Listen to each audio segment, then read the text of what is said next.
Today, I'm going to share 3 sections from the Feelin Groovy jam at Hinterland 74. This little jam always has a really fun, lighthearted feel to it, and I'm going to show you how to play each part note for note, plus some of the concepts we can take away and use in our own playing. Here's the first section.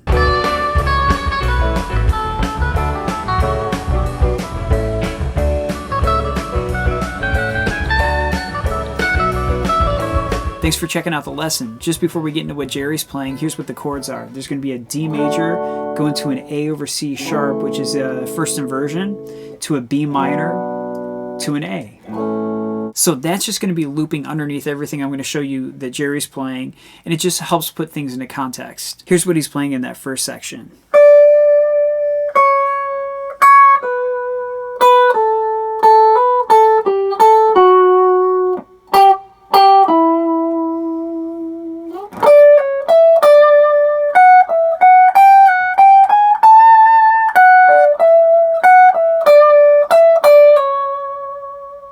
There's a couple things I wanted to bring up that really stood out to me about this first section. One of them is that it's kind of subtle, but if you listen to the way he's ending each phrase, which really is made up of like 2 measure sections, they always end up on a chord tone of an A major, which makes sense because that's what the rest of the band is playing.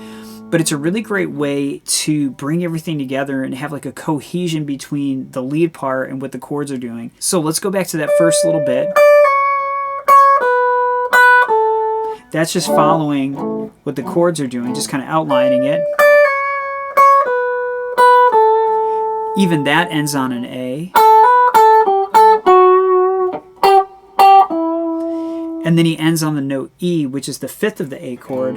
And the great thing is that this is all in D major, and those tones of A, like an E, an A, a C sharp, we'll get into some other examples of this, but they all are notes that are kind of tension notes compared to the tonic, which is D. So E, even though it's not a really tense note, it's kind of left hanging, and it really makes us want to resolve to a D. So there's a really beautiful tension release to it. The next section starts on the and of 1, and it goes like this. 1 and a 2 E and.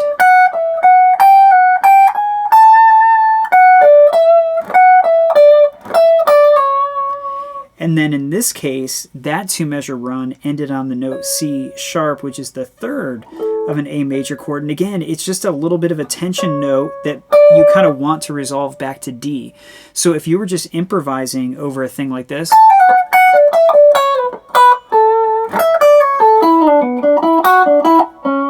just aiming to end on one of those chord tones is a really good way to, again, bridge the gap between the lead part and the rhythm part. We're all kind of working together to create one larger sound. The next takeaway I had from this is his use of syncopation is so awesome right here. So especially the second measure where he goes like this. It's really syncopated, and what I mean by that is it's just using the weaker beats of the measure. Think of 1, 2, 3, 4 as the quarter notes. Those are the really strong beats. Jerry has this line, he's going to 1 E and right there, right away. It has this kind of forward motion to it because he's hitting the E of 1, and then he's going to go 2 E and a 3 E and. So like there's a lot of E's and ands rhythmically happening, and all I mean by that is if you're counting in 16ths, 1 E and a 2 E and a 3 E and a 4 E, those E's and ands are really good examples, and really uhs. So pretty much anything but the quarter notes can really help create a bouncy kind of movement to your playing.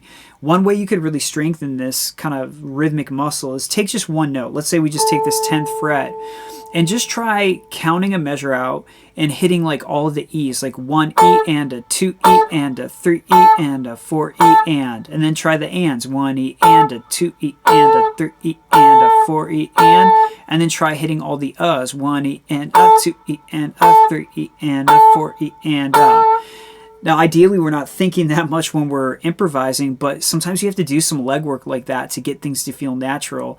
But you end up with that.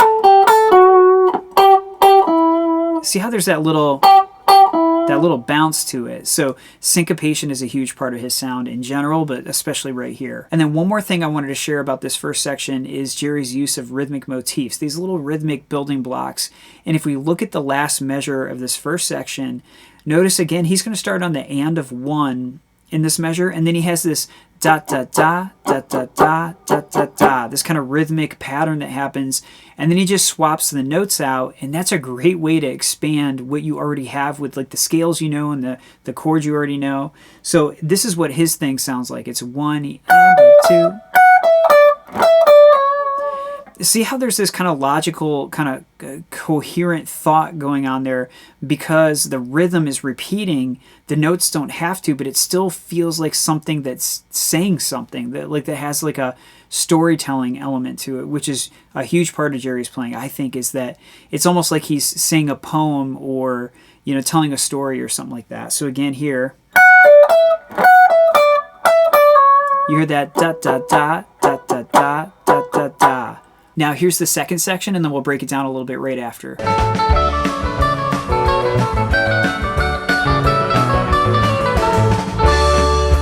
Here's how this next part goes. We're going to start with the index on 14 to G, and it goes this little pickup line.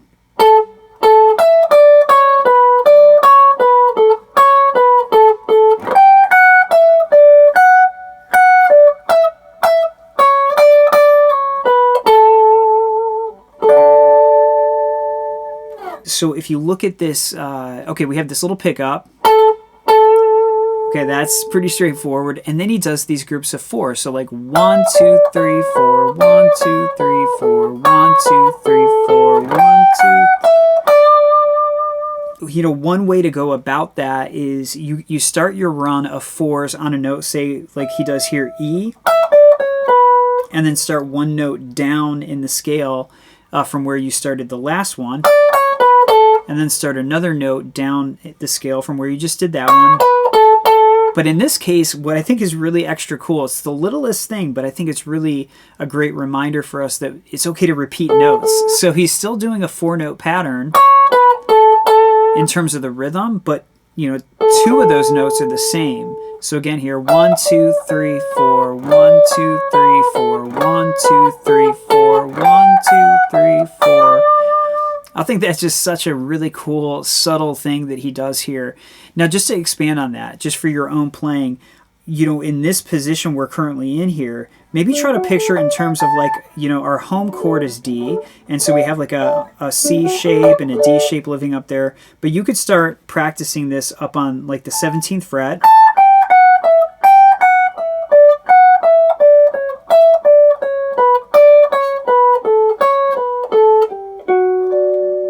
And you can take it farther than that, but just sounds really cool.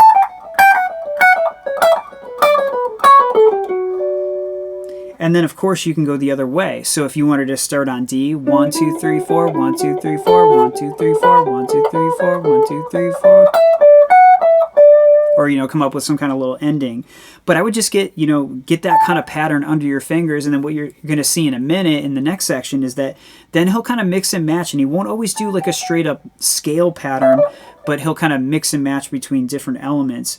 But one last thing with this to play around with that I think is a cool thing that he's not doing here, but you could maybe take this and kind of run with it, is instead of starting on a strong beat, 1 E and a 2 E and a 3 E and a, see how it always starts on a strong quarter note? Maybe do it with an offbeat, like 1 E and a 2 E and a 3 E and a 4 E and a. So on the E of something,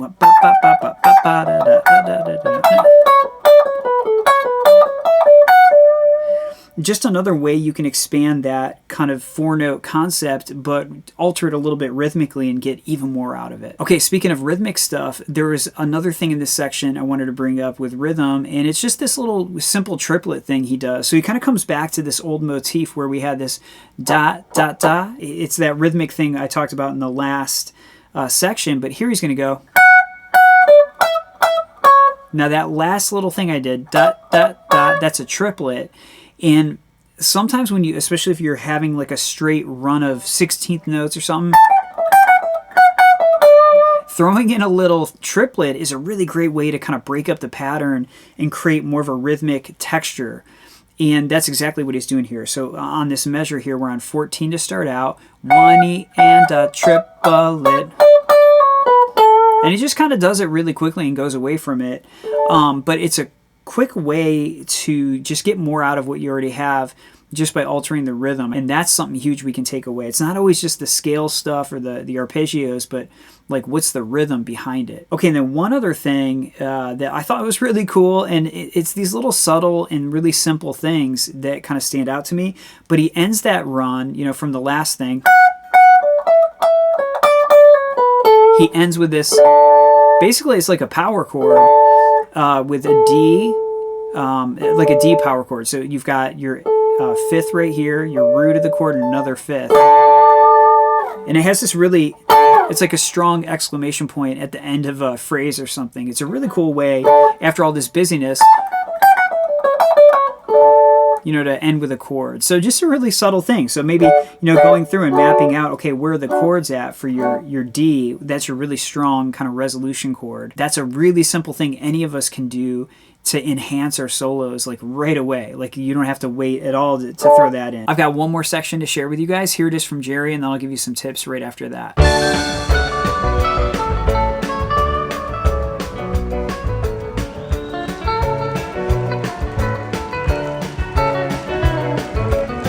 Here's how to play that last section nice and slow.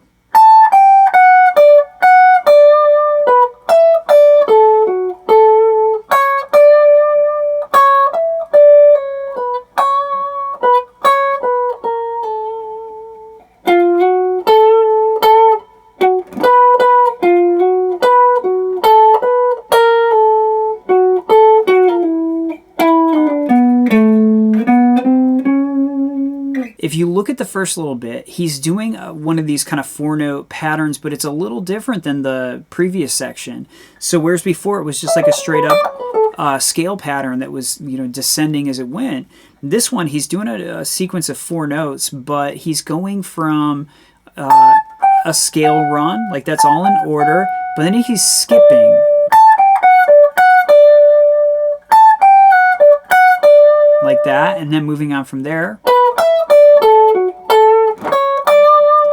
So again, you can see that there's this, the 16th fret of G is like a little pickup note, and then another 4-note sequence that isn't in a scale order, or a straight up, you know, scale sequence. So it goes.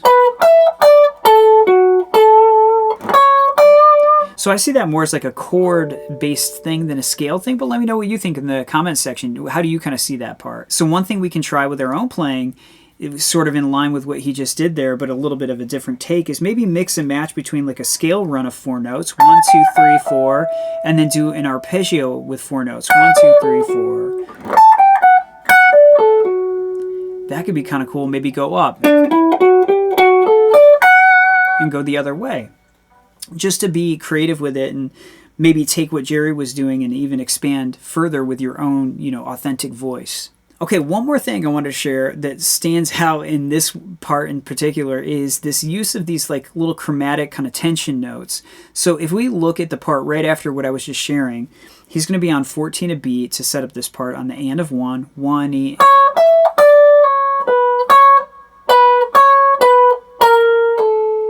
I love having that 15th fret. That feels like a tense kind of note that's resolving down to the 5th of a D. And again, our tonal center is D, so a lot of the things I'm talking about are with that in mind. So again, maybe take a 4-note sequence and then put a little chromatic kind of spice to it. You know, a simple thing like that goes a long way. Now, he does a similar thing in the next measure, but it has more of like a little, you know, twang to it because he's doing the minor third. That right there, if you can picture a D first inversion, sliding into the major third from the minor third is always a good way to go. You know, stuff like that is very Jerry-ish. So again here.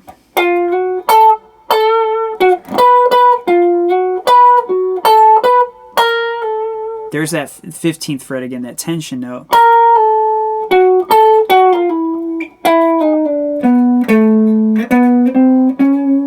And then it's just peppered with all these little kind of chromatic moments. And I love that it goes up to a C sharp at the end.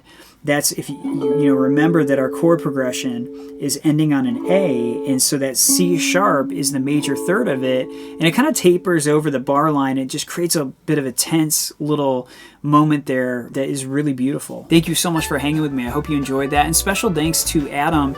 He reached out via email and made the request to have this lesson, and I love that. Don't ever hesitate to email me at gratefuldeadguitarlessons@gmail.com.